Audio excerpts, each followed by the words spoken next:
Hi everyone, I am Parth Goyal. आज की video में बात करेंगे कि क्या आपका लास्ट 20 डेज के लिए अब सारी बातें हैं। ये नहीं बताऊंगा मैं कि 20 डेज में तुमने कुछ नहीं पढ़ा है, बिल्कुल कुछ नहीं आता तो तुम कैसे नीट निकाल लोगे।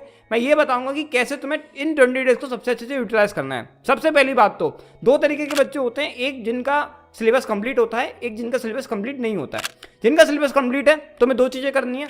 फर्स्ट ऑफ ऑल पूरे के पूरे प्रीवियस ईयर पेपर्स और क्वेश्चंस करने हैं, जितने भी तुम कर सकते हो अराउंड पिछले 15 साल के अराउंड।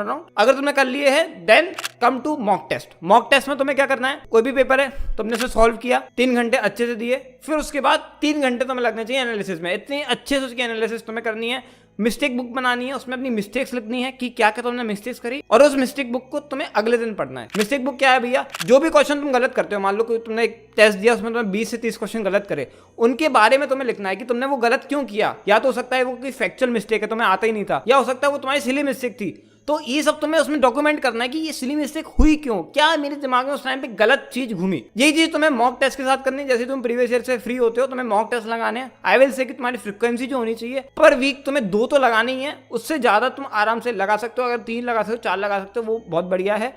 और उसे डिटेल एनालिसिस करनी है। दिन का तुम्हारे को अगर 3 घंटे पेपर लगा रहे हो तो 2 से 3 घंटे एनालिसिस में जाना चाहिए और मिस्टेक बुक में लिखना चाहिए। और मिस्टेक बुक को तुम्हें हर 2-3 दिन में जब भी फ्री बैठे हो उसे उठा करके देख लेना, रिवाइज करना अपनी mistakes. The best thing is कि अगर तुमने मान लो किसी दिन पेपर लगाया, अगले दिन एक बार सुबह मिस्टेक बुक जरूर पढ़ लो कि रिवाइज हो जाए कि क्या भी मिस्टेक्स तुमने करी थी। सेकंड थिंग, वो बच्चे जिनका सिलेबस कंप्लीट नहीं हुआ है, सबसे पहले तो सिलेबस अपना पूरा कंप्लीट करो जितना भी जल्दी हो सके। मेरी बायो है, कैमेक यूज कर लो। बायो मैंने पूरा फ्री ऑफ कॉस्ट में अपने टेलीग्राम चैनल पर डाल रखा है, नीचे डिस्क्रिप्शन में मैंने लिंक दे दी है, उसे जाकर के यूटिलाइज करो। बायो सबसे पहले निपटाओ पूरा सिलेबस, उसके बाद केमिस्ट्री पे आओ, उसके बाद अगर टाइम मिलता है तो फिजिक्स पर आना। वो बच्चे जिनको पता है कि उनका नहीं निकलने वाला है, उनके लिए एक बहुत इंपॉर्टेंट बात देखो। सबसे पहली बात, तुम्हें भी पता है कि तुम्हें नहीं निकलने वाला, मुझे भी पता है। अब तुम्हारे पास 2 रास्ते हैं, या तो तुम नीट की डायरेक्शन में जाते नहीं हो, डॉक्टर बनने की डायरेक्शन में जाते नहीं हो, अगले साल तुम पेपर देने जाते हो। अगले साल तुम पेपर तभी दे पाओगे जब तुम्हारे पेरेंट्स अलाउ करेंगे, जब तुम्हारे पेरेंट्स कहेंगे कि हाँ तुम्हारे अंदर पोटेंशियल है। वो तुम कब साबित कर पाओगे, जब तुम इस पेपर में जो उसमें अच्छा परफॉर्म करते हो, उसमें एक रिस्पेक्टेबल मार्क्स लेकर के आते हो। तो ऐसा नहीं है कि तुम्हारी लड़ाई ना अब खत्म हो गई, अब 20 दिन तुम्हें आराम करना, नहीं, ये 20 दिन